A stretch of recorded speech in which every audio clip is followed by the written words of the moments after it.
L'ouvrage Le manifeste de la rénovation du Congo démocratique a été porté sur le fonds baptismaux hier samedi à Kinshasa devant plusieurs personnalités. Son auteur Jules Makalaka Balamani Bolopi l'a présenté en deux versions, l'une intégrale de 285 pages et l'autre de 39 pages en version pratique.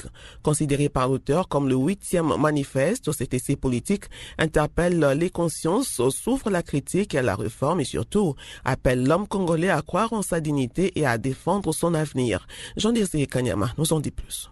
Deux ouvrages, une mission nationale, note l'auteur. Comprendre pour agir et penser pour transformer. Ce manifeste est né d'un constat douloureux. Nous vivons dans un système politique qui ne nous ressemble pas et qui ne nous sert pas. Nous avons hérité des modèles importés. Et surtout d'une conviction inébranlable. Le Congo souffre d'un déficit de vision, d'une crise des doctrines et d'un épuisement du sens collectif. Mais pour lui, il s'agit d'un commencement. Je viens appeler à une conversation nationale, à un réveil collectif, à une responsabilité partagée. La RDC a besoin de changements, écrit l'auteur. Cela implique une nouvelle vision pour le Congo, d'un Congo souverain, d'un Congo solidaire, d'un Congo rénové. Mais avec comme doctrine, le Congo démocratique doit apprendre à se penser lui-même, à se gouverner lui-même, à se transformer par lui-même. Ce manifeste est aussi un appel à la jeunesse congolaise. De transformer son énergie en force créatrice. Refuser la fatalité, refuser le cynisme,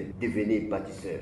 Et l'auteur ajoute: il devient urgent de dépasser les querelles stériles, les divisions ethniques, les calculs politiques du court terme, la dépendance intellectuelle et la gouvernance sans vision. Cet ouvrage, dit-il, ne restera pas lettre morte. Il ne sera pas une simple décoration dans les bibliothèques. Il sera une étude de débat, de mobilisation, de formation citoyenne. Nous allons le porter dans les villages, dans les quartiers, dans les communes, dans les provinces, dans les mouvements citoyens des jeunes. Nous allons en faire un catalyseur de renaissance nationale. Les vœux est que le Congolais puisse s'approprier ce manifeste.